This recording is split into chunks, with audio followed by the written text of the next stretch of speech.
The farmer untied her from the trading post beam beneath a sign, "Damaged goods." The rope was old. Whoever tied it hadn't been gentle about it, and there was dried blood on the hemp where it had worked against her wrists. Not a lot, but enough that I could smell it over the horse sweat and the cedar wood and the smoked meat hanging in the doorway behind her. 3 days I'd been in Callum's crossing to see about seed grain. 3 days of Harker's prices being what they were and me trying to hold my mouth shut about it. And I was loading the last of what I'd bought into the wagon when I saw her. She was standing, not slumped. I'll give her that, with her back to the post and the sign nailed above her head. Someone had written it in black paint on a board, not much bigger than a shingle. "Damaged goods." I read it twice, I'm not sure why. The first time was enough. She was looking at me, not the way a person looks when they want something, not pleading, not afraid exactly, more like a woman who decided that whatever was going to happen next was going to happen, and she wasn't going to give anyone the satisfaction of watching her flinch. Her dress was torn along the left sleeve. Her hair had come half down. She had a cut above her eyebrow that had been there long enough to crust. And she was looking at me the way you look at a man when you're trying to figure out whether he's one more thing you have to survive. I had a folding knife in my belt. I walked over and opened it. She didn't look at the knife. She kept looking at me.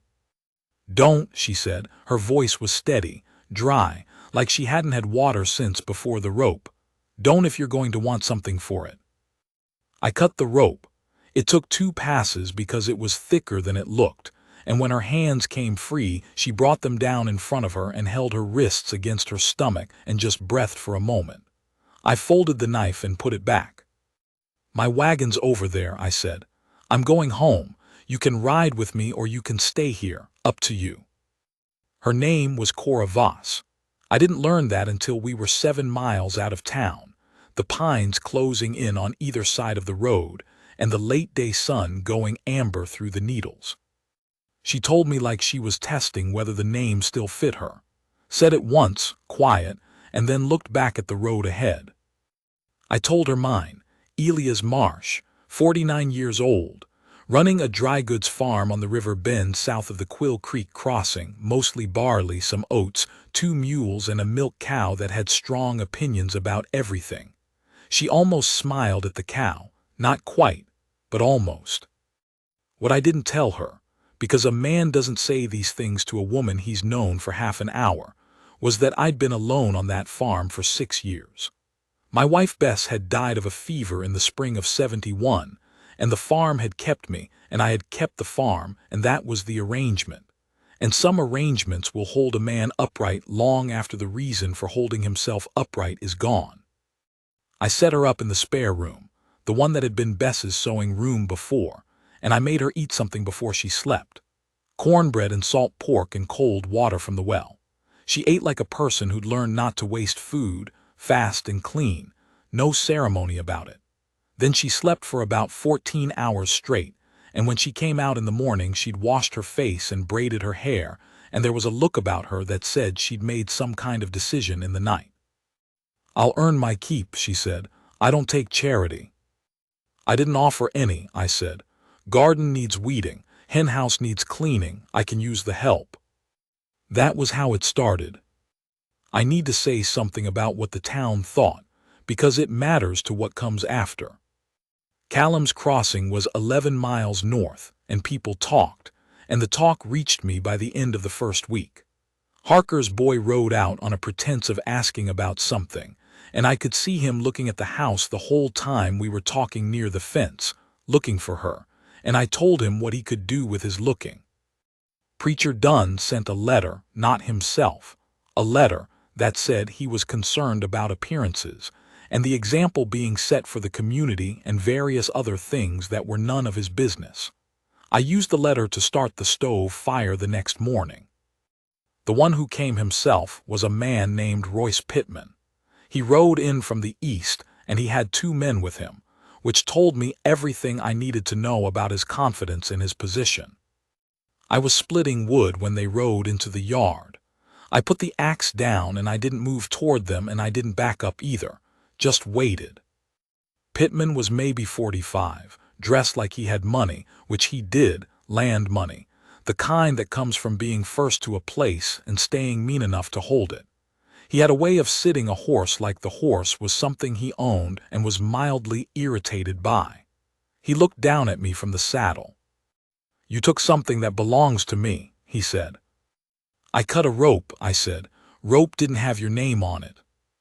"The woman, she's contracted to my household, ran off on me 2 weeks back after he stopped, recalibrated, after a misunderstanding." I knew what the misunderstanding was. Cora had told me the third evening, sitting on the porch after supper.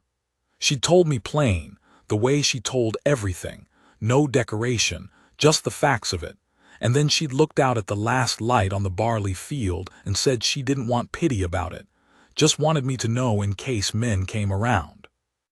I looked at Pittman. His 2 men had spread out slightly, more from habit than from any serious plan. Neither of them looked like they especially wanted to be there. "She's not contracted to anything," I said. "She's a free woman working for wages on my farm. You want to take that up with the county marshal, you go ahead. I'll meet you there." Pittman's eyes went to the house, back to me. "You have any idea," he said slowly, "what I can make happen to a man in this county?" I'd been farming this river bend for 22 years by then. I'd buried a wife and weathered 2 bad droughts and 1 flood that took out the south fence, and I still held the deed to every acre I'd started with. I'd dealt with men like Pittman before, not him exactly, but the type of man who's never had to find out what he's made of because other people always got out of his way first. I looked up at him. "Not much," I said. He left. His men followed him out the gate and didn't look back. I watched until they were out of sight around the tree line, and then I picked up the axe again and went back to the wood. Cora was standing at the corner of the house. She'd been there the whole time, I realized, watching. "He'll come back," she said. "Probably," I said. "You could have." "Don't," I set the axe. "Don't tell me what I could have done. I know what I did." She was quiet a moment, then, "Why?" I didn't answer right off. Split another piece, set up the next. The wood was dry and it cleaved well, and there's a satisfaction in that, in work that goes the way it ought to. "Because it was right," I said, "that's all." She looked at me a while. I kept working. What happened over the following months I'm not sure how to put in order, because it didn't happen in order. It happened the way real things happen, underneath everything else, while the barley grew and the weather changed, and the ordinary business of keeping a farm alive went on around it. Cora worked. That's the first thing. She worked the way I worked, which is to say without much talk about it, just finding what needed doing and doing it. The garden came back from 3 years of neglect in a way that surprised me. The hens started laying better, which she claimed had nothing to do with her, and which I didn't argue about. She cooked without being asked and ate without fuss, and by the end of the 2nd month the farmhouse felt different. Not softer exactly, not prettier, but inhabited again, the way a house feels when someone in it has a stake in it. We talked in the evening sometimes. She'd had a husband once, back in Ohio, died of a chest sickness before their first child could walk, and the child had died too, and she'd come west with her brother's family, and then her brother's family had fallen apart in the particular way that families do under too much hardship, and she'd wound up in Pittman's orbit the way a person winds up in a bad situation, not all at once, but step by step, each step seeming smaller than it was. She talked about all of it the same way, flat and even, like she was reading from a ledger. But sometimes when she didn't know I was watching, I'd catch something else. She'd be sitting with the mending or looking out the kitchen window at the field, and there'd be something on her face that I recognized because I'd had it myself after Bess. Not grief exactly, not anymore, but the particular stillness of a person who's had to become very self-sufficient about their own heart. I recognized it because I had it. One evening in early September, she came into the barn while I was doctoring the older mule's foreleg. The mule's name was Hammond, and he had a screw somewhere in his disposition that was always a little loose.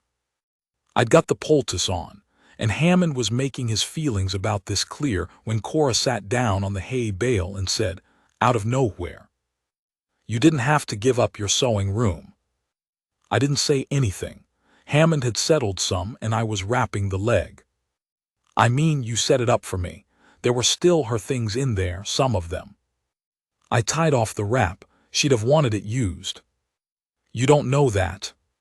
"I know it," I said. She wasn't a woman who liked things sitting idle. Cora looked at her hands. "She sounds like she was good." She was. A long quiet. Hammond shifted his weight. Outside, the tree frogs had started up. "I'm sorry you lost her," Cora said. I don't know why that one hit harder than everything else. People had said it to me before, plenty of them for years, and it had always come out wrong, either too big or too small or aimed at the wrong thing.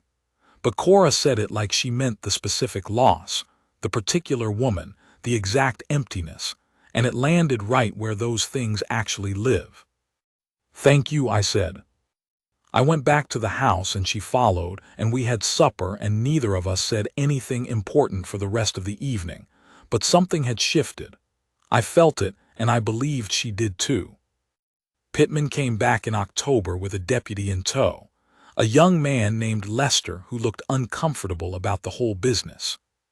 The legal theory, as far as I could untangle it, was that Cora had taken some item of value from Pittman's household when she left, a piece of jewelry, he said, a brooch, and he wanted the law behind him when he came to retrieve it and her both. Cora had no brooch. I said so. Pittman said she was a liar and a thief and other things, and the deputy got a look on his face like a man who's been handed a shovel and told to dig somewhere he suspects is going to smell bad. "Deputy," I said, "you want to come inside and look. You're welcome to search every room on this property. Take your time." The deputy looked at Pittman. "She's not property," I said. "I want that clear. You can look for whatever you're claiming is missing, and you are not going to find it. And then I'd like you to write down that you searched and found nothing, because the next time this man shows up here I'm going to need that piece of paper." They searched. Took about 40 minutes. Found no brooch because there was no brooch because there had never been any brooch. This, I came to understand later, was Pittman's standard method, a way of giving the law a legitimate-sounding reason to go with him to do illegitimate things. When they came out, Lester had the look of a man who'd figured something out that he wished he hadn't. He wrote what I asked him to write, and he signed it, and Pittman said nothing else and rode out, and I watched them go the same way I'd watched him go before. Cora was behind me again when I turned. "I didn't take anything," she said, like she needed to say it, like it mattered to her that I knew. "I know you didn't," I said. "How?" "I thought about it. Because you told me when you got here that you didn't want something for nothing, a person who says that doesn't take what isn't hers." She looked at me a long time, something working itself out behind her eyes. "Elias," she said. It was the first time she'd used my name. We'd been at it since June and it was October, and she'd said it like she'd been saving it. "You're a strange man," she said. "I've been told." "No, I mean," she shook her head.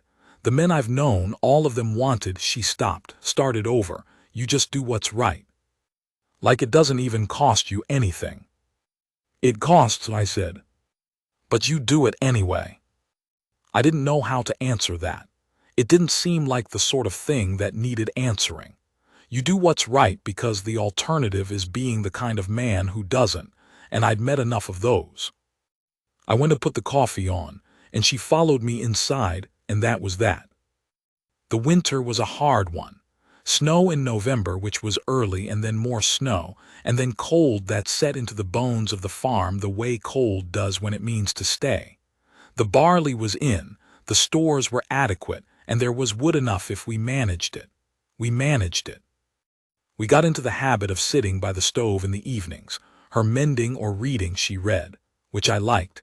It was a thing Bess had done too, and me with whatever small repair needed doing, harness work or tool handles or the constant small violence that a farm does to its equipment.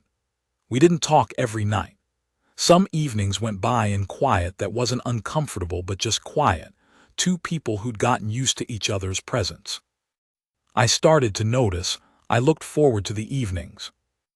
I noticed, and then I put it away because I wasn't sure what to do with it, and because it seemed presumptuous, and because the plain, honest truth was I didn't know whether I was something Cora Voss wanted or just something she'd landed near because there'd been nowhere else to land. She settled it for me in January, which is not when I expected it. We'd had 2 days of heavy snow, and the second morning I came in from checking the animals, and I was colder than I'd expected because the wind had a real edge on it, and Cora was at the stove. She turned when I came in and took one look at my face, and she crossed the room and put her hands on either side of my face, cold hands. Her hands were always cold, and looked at me the way a person looks when they're checking that something they value is still in one piece. She didn't say anything. I put my hands over hers. Rough hands, I knew. 60 years of weather in them, but she didn't move and neither did I, and we just stood like that in the kitchen with the stove warm and the snow coming down outside, and something settling between us that didn't need words and didn't want any. After a while she lowered her hands and stepped back, and I went to the stove and poured the coffee, and the day went on. But I knew. She told me in February straight out the way she did everything. Said she wanted to stay. Not just for the winter, she said, but stay. If that was all right by me. Said it looking right at me without flinching, the same way she'd looked at me at that post in Callum's Crossing, the same steadiness, but something else in it now too, something that said she was choosing this, not surviving it. I said yes. Said it like a man who'd been carrying something heavy for 6 years and was just being asked if he'd like to set it down. She nodded once, like we'd agreed on something sensible. Then she went back to what she was doing. That was Cora. Pittman never came back. Whether Lester said something to him or whether he just found easier targets or whether some other accounting caught up with him, I don't know. The spring came, and with it the county commissioner came out about some road business, and he mentioned Pittman's name in passing, and I asked, and he said Pittman had moved east in March. Some trouble with debts, which surprised no one. We got married in April. Just the county clerk and 2 witnesses from the Lundqvist family down the road, who were good people and didn't ask foolish questions. The clerk shook my hand after and said something conventional about happiness, and I thanked him. Cora had worn her better dress and fixed her hair, and she looked like a woman who decided to be where she was, which was the best thing I'd ever seen. We drove home in the wagon. Same road I'd brought her home on that first day, 9 months before, the pines closing in and the light coming through them the same way, amber and particular. She sat beside me with her shoulder against mine and her hands in her lap, and after a while she said, "That sign." "Yeah," I said. "I've thought about it a lot. Who wrote it? Why?" I didn't say anything. Let her go where she was going. "Whoever it was," she said, "they thought they were marking something ruined, warning people off." "I know what they thought. And you read it and untied me anyway." "I read it," I said. "It didn't say anything true." She was quiet a moment. The wagon moved. A jay hit a branch overhead and was gone. "No," she said, "it didn't. That's it mostly. I'm 63 now and the barley's still growing on that river bend, and the farm is in better shape than it's been since before Bess died, maybe better than it's ever been, because 2 pairs of hands with a stake in something will always outwork one. The mules are different mules now. Hammond died 8 years ago, which saddened me more than I expected, and there's a dog now, and the south fence has been rebuilt twice, and the sewing room is a sewing room again, because Cora sews. What I have is this. I get up in the morning and I know what I'm for.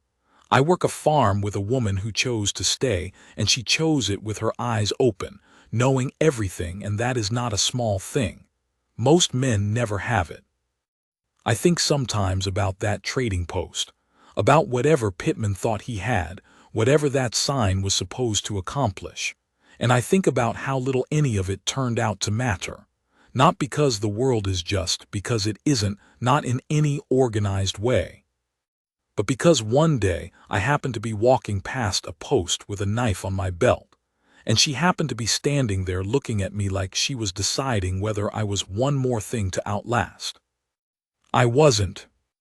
We had supper last night, and after we sat on the porch a while, cool out, the first real cool of September coming in off the hills, she was in the other chair and we didn't talk for a long time. The stars were good. The kind of night where the sky goes all the way down to the horizon and you remember how big everything is and how small you are in it, which doesn't feel like a bad thing when you're sitting next to someone you trust. She reached over without looking and put her hand on my arm. Left it there.